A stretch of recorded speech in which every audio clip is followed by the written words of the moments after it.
Mempermudah pelayanan birokrasi di kalangan ASN, Pemkab Banyuasin meluncurkan pusat aplikasi santer yang terdapat 6 aplikasi baru, diantaranya aplikasi Si Janda.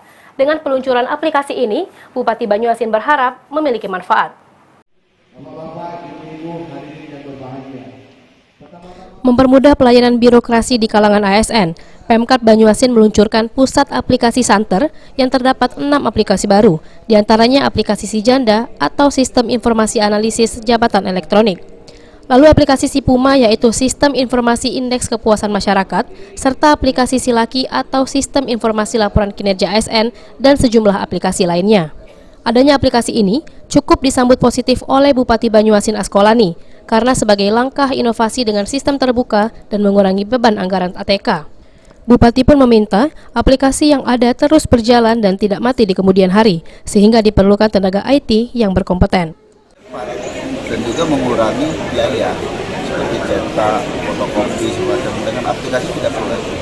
Nah, makanya saya sampaikan dengan Pak Sekda, yang paling terpenting yang pertama, ini orang yang akan mengerjakan ini tenaga profesional, maksimalkan tenaga ASN, non-ASN yang ada di pemerintah kabupaten.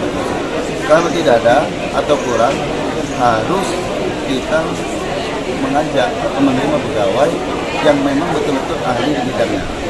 Supaya sistem aplikasi yang kita launching pada hari ini ada 6, ini bisa betul-betul jalan dengan baik. Itu yang paling penting. Sementara itu, Ketua Ombudsman Sumsel Adrian cukup mengapresiasi langkah Pemkab Banyuasin menyediakan aplikasi untuk mempermudah proses birokrasi di kalangan ASN.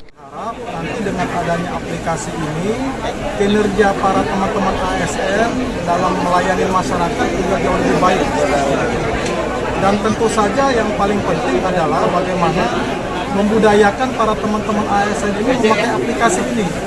Jadi jangan sampai nanti setelah di launching, ternyata aplikasi ini tidak dipakai. Sulaiman, PAL TV.